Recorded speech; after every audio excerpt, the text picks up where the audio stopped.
Hello students, today we are going to see this topic, reflection of light at a plane surface.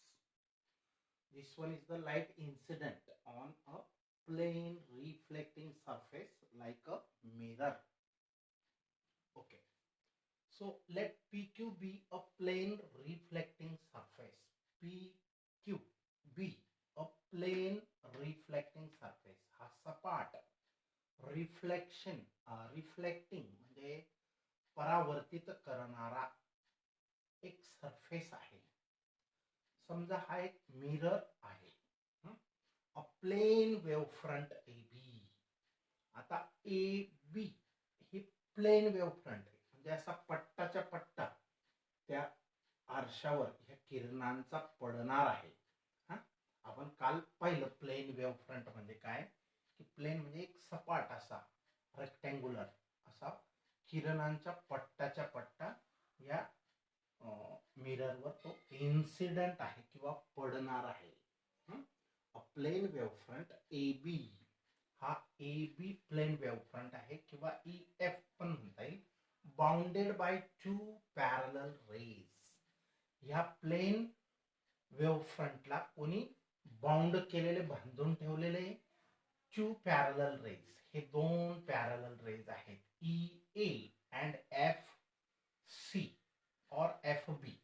E A and F C, these are the incident rays of the plane wave front. हा सपाट असा plain पट्टा आहे किंवा त्याला आपण plain wave front असं म्हणतो. E A and F C bounded by the rays. या दोन रेज हे त्या पट्ट्याचे शेवटचे बाउंड्रीचे रेज आहेत आणि त्या रेजने आतमध्ये असे अनेक किरणांना जणू काही बांधून ठेवलेलं आहे. Bounded by these two parallel rays E A and F C. Okay, when incident on the surface PQ, हे incident आहेत या PQ surface वर.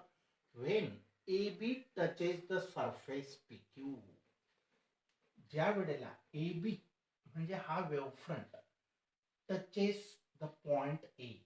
आता अगोदर हा एवढा असा प्लेन वेव्ह फ्रंट आहे, हा रेक्टँग्युलर. हा अगोदर कोण टच करेल, इकडचा रे ह्या ए पॉइंटला अगोदर टच करेल, पण एफ हा रे त्या वेळेला इथंच पोचलेला असेल. म्हणजे जेव्हा ई ए रे ए पॉइंटला टच करेल त्यावेळेला हा रे एफ सी जो रे आहे तो फक्त बी पॉइंट पर्यंतच पोचलेला असेल. ही परपेंडिक्युलर आहे. A B is a perpendicular drawn on F C. मग एवढं अंतर अजून बी सी हे जे डिस्टन्स आहे हे पार करायचं ह्या रेचं बाकी आहे, सेकंड रेचं बाकी आहे किंवा रिमेनिंग. मग आता बघा, when AB touches the surface PQ at point A at time 0. समजा आपण पाहिलं तेव्हा हा रे ई ए रे ए ला टच केलं, परंतु एफ हा बी पॉइंट पर्यंतच पोहोचलेला आहे.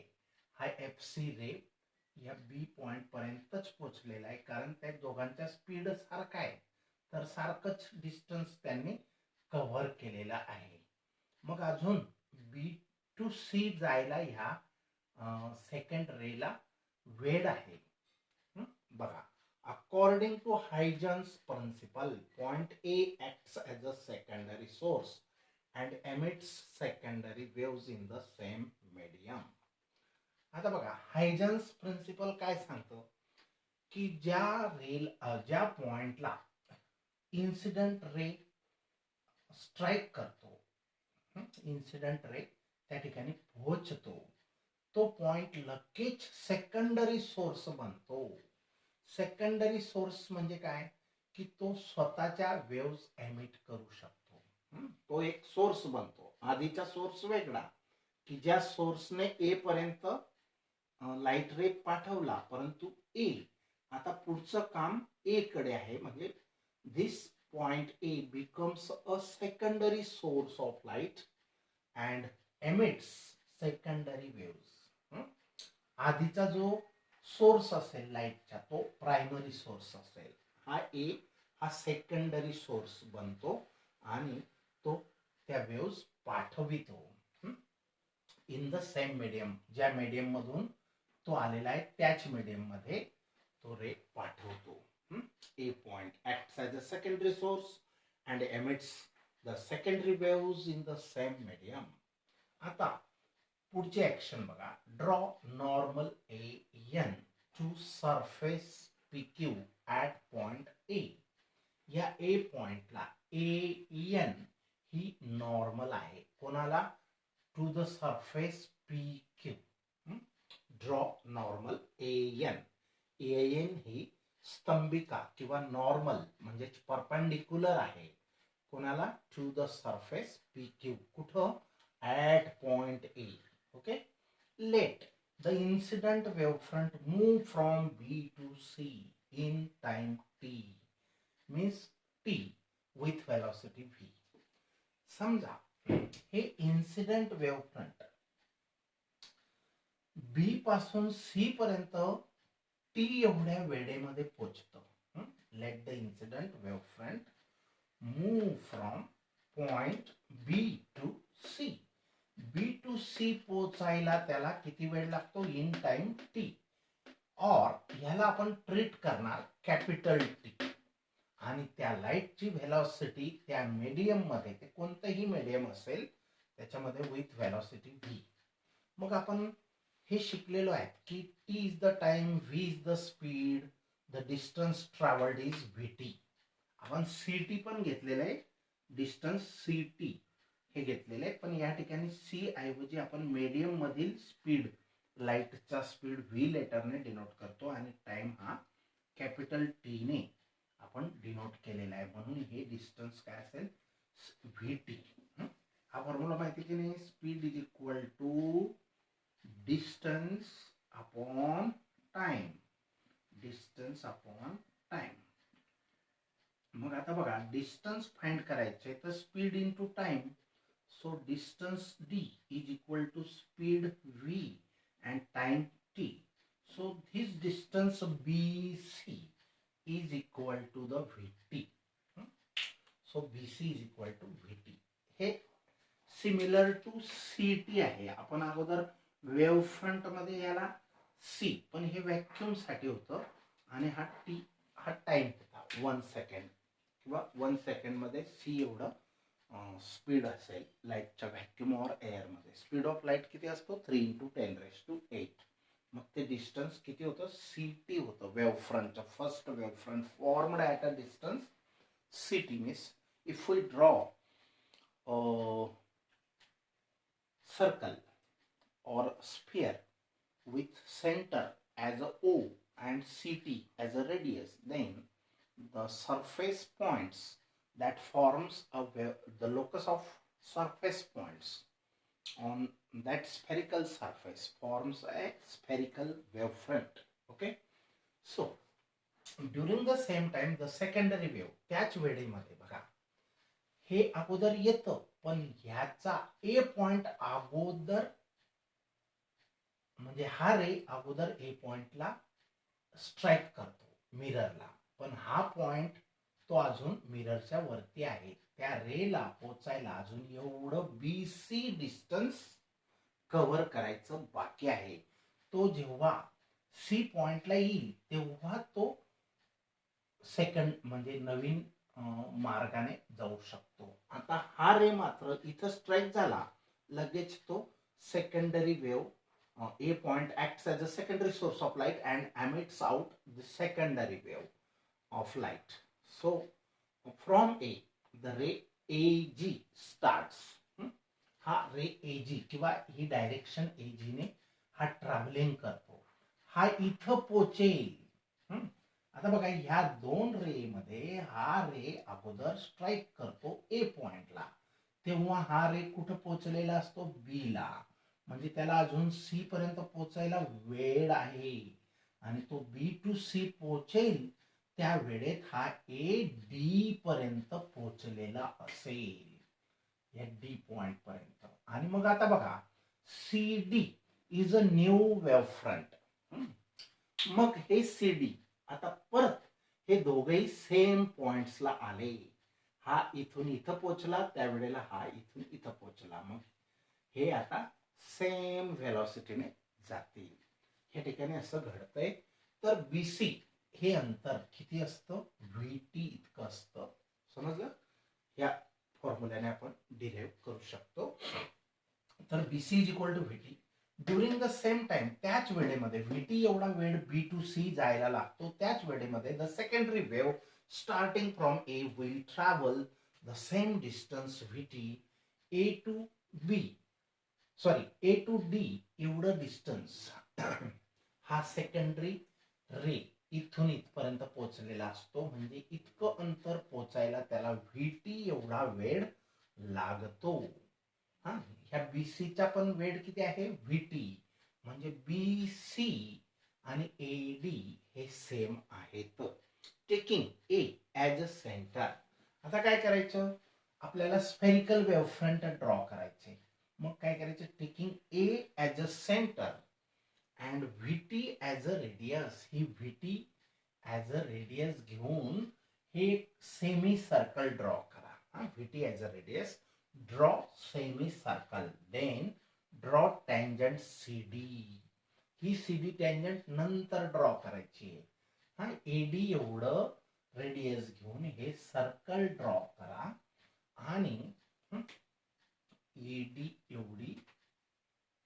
एडी एवढी रेडियस घेऊन एक सेमी सर्कल ड्रॉ करा and A as a centre. A ला सेंटर घेऊन एडी एवढी रेडियस घेऊन सेमी सर्कल ड्रॉ करा. नंतर त्या सर्कलला सी डी टँजंट ड्रॉ करा. हे नंतरचं काम आहे सी डी. तर taking A as a centre and V T as a radius, draw semi circle, then draw tangent C D. कोणाला? त्या सेमी सर्कलला. Draw tangent C D to this semi circle. Hence, CD, हा CD represent the reflected wavefront bounded by AG and CH.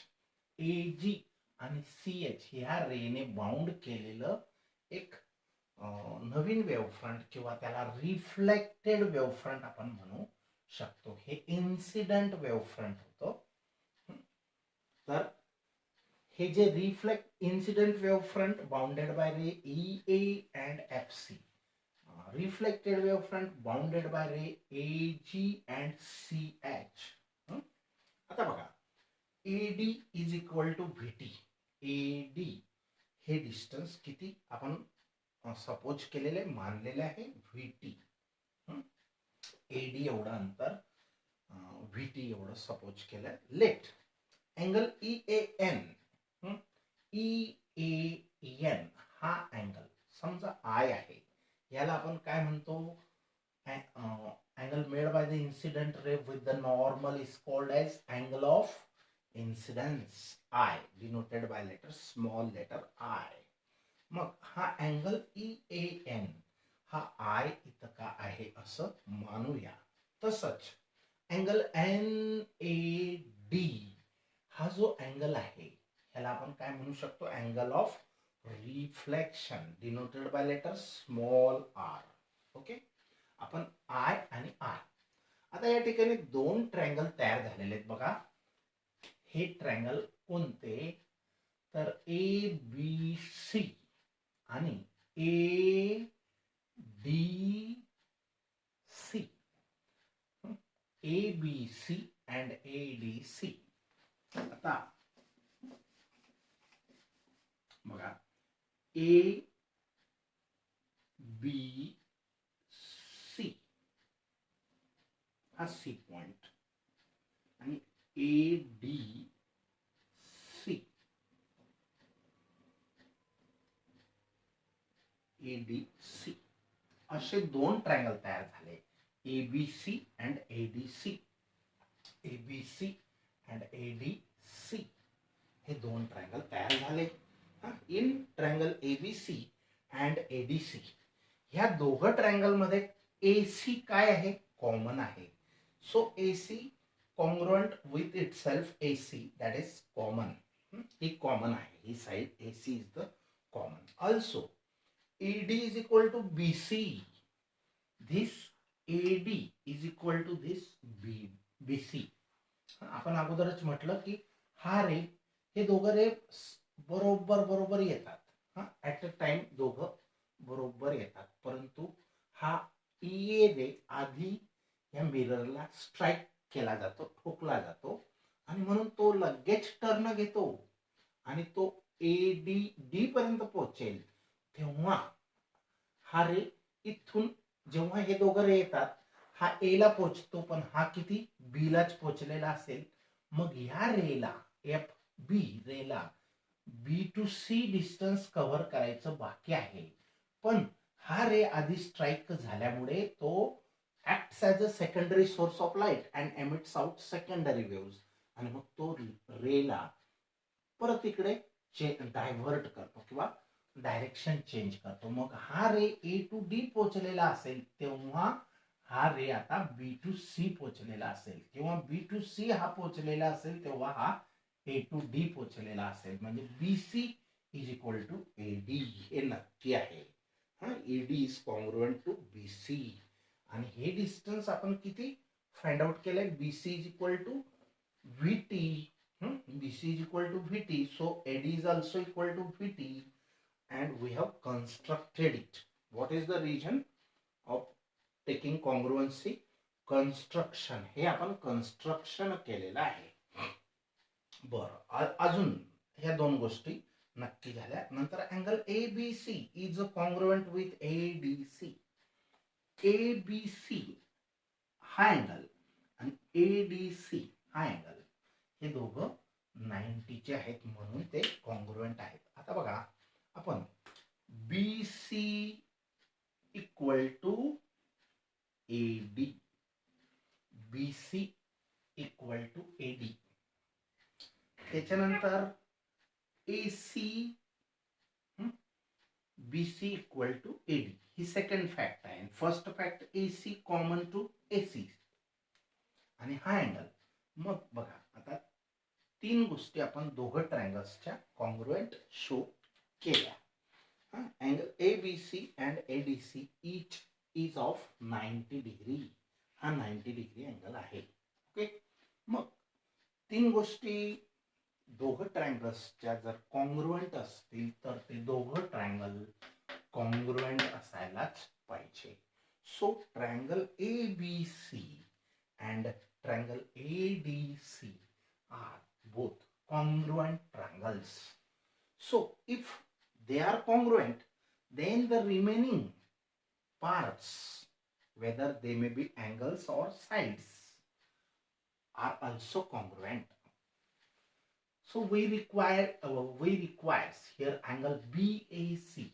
Angle BAC means this angle BAC, this angle is equal to which angle? DCA. DCA means this angle. This angle is equal to this angle. मग BAC म्हणजे हा angle, आणि दुसरा DCA म्हणजे हा angle, हे दोघेही congruent असतीलच, कारण corresponding angles of congruent triangles. याला कारण काय? हे दोघं अँगल आपण डायरेक्ट कॉन्ग्रुएंट शो करायला कारण काय आहे? CACT, corresponding angles of congruent triangles. Let it be first. Also from figure, I plus angle NAB is equal to 90 degree.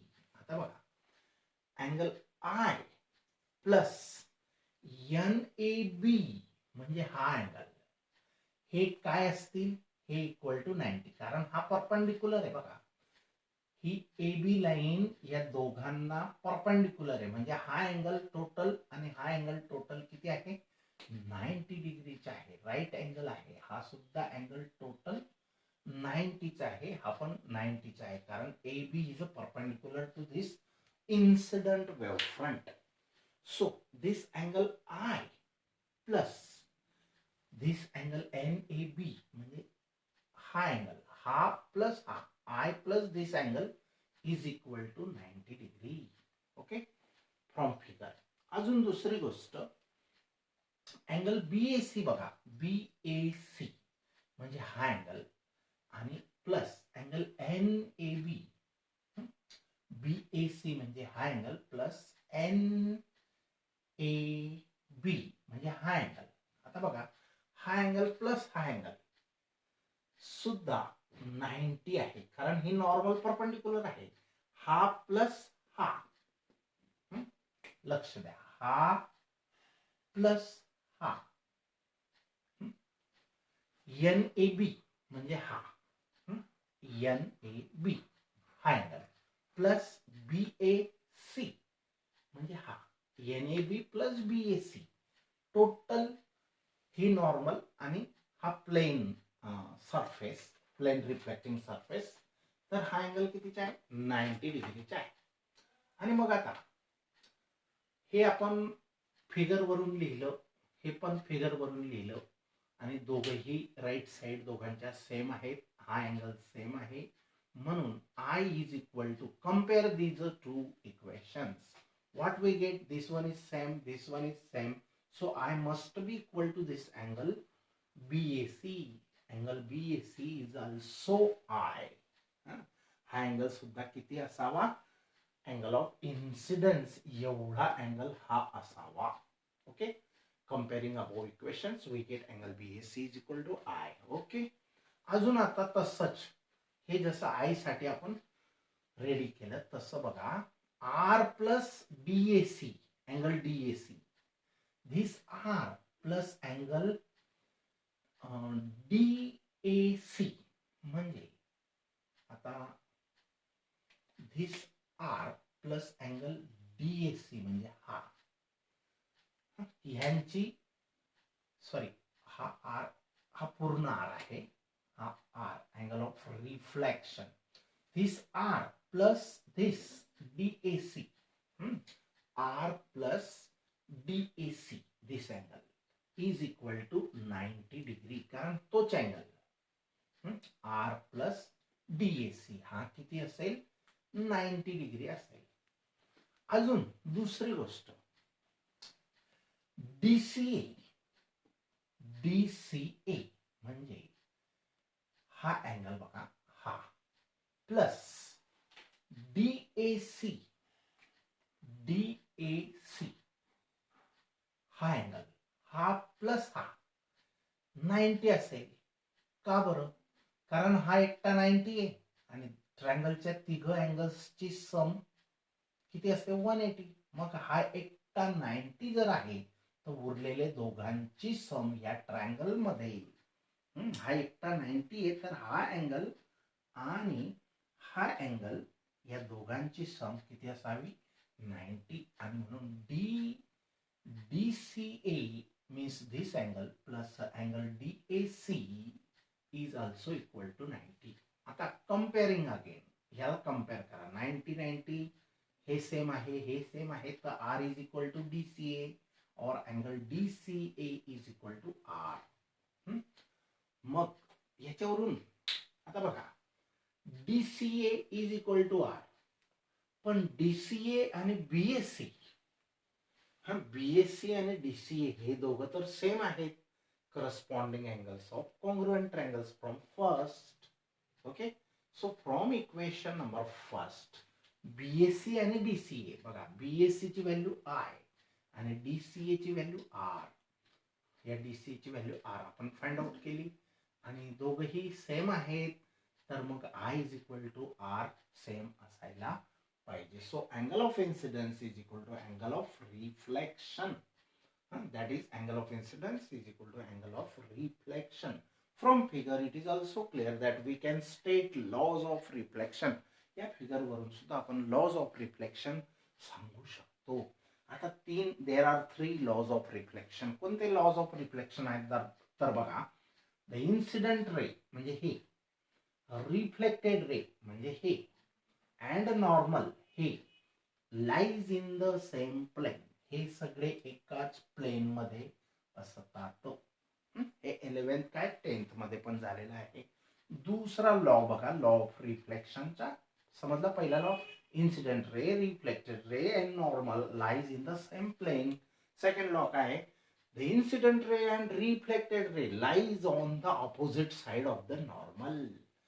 He normal आहे, ह्या नॉर्मलच्या इन्सिडेंट रे आणि रिफ्लेक्टेड रे हे कसे असतील, ऑपोजिट साइडला असतील. नॉर्मलच्या इन्सिडेंट रे आणि रिफ्लेक्टेड रे हे ऑपोजिट असतील, ऑपोजिट साइडला असतील, हा विरुद्ध अंगास असतील.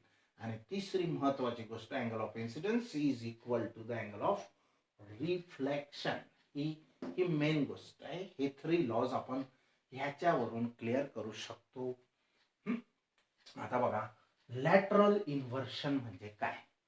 when we stand in front of a mirror, say this one is the mirror, this one is any person looking into the mirror. So the image formed in the mirror is laterally inverted. Laterally inverted म्हणजे बघा, या माणसाची mirror मध्ये जी image तयार होईल त्याचं head वरती पाय खाली आहे तर तशीच दिसेल. फक्त काय फरक असेल, लेफ्ट इमेज आणि ऑब्जेक्ट मध्ये काय फरक असेल. ह्या ऑब्जेक्टची लेफ्ट साइड इमेजची राईट साइड असेल आणि ऑब्जेक्टची राईट साइड ही इमेजची लेफ्ट साइड असेल. याला म्हणतात, म्हणजे डावा डोळा उजवा दाखवणे, उजवा डोळा डावा दाखवणे, डोकं वरतीच पाय खालीच, लॅटरल. याला लॅटरल इन्व्हर्शन असे म्हणतात. ओके, हा ऍक्च्युअली हे पण 10th ला 11th ला झालेलं आहे. फक्त एक रिमाइंड म्हणून मी सांगितलं. लॅटरल इन्व्हर्शन म्हणजे काय, फक्त साइड चेंज होणे. Okay, now will stop here.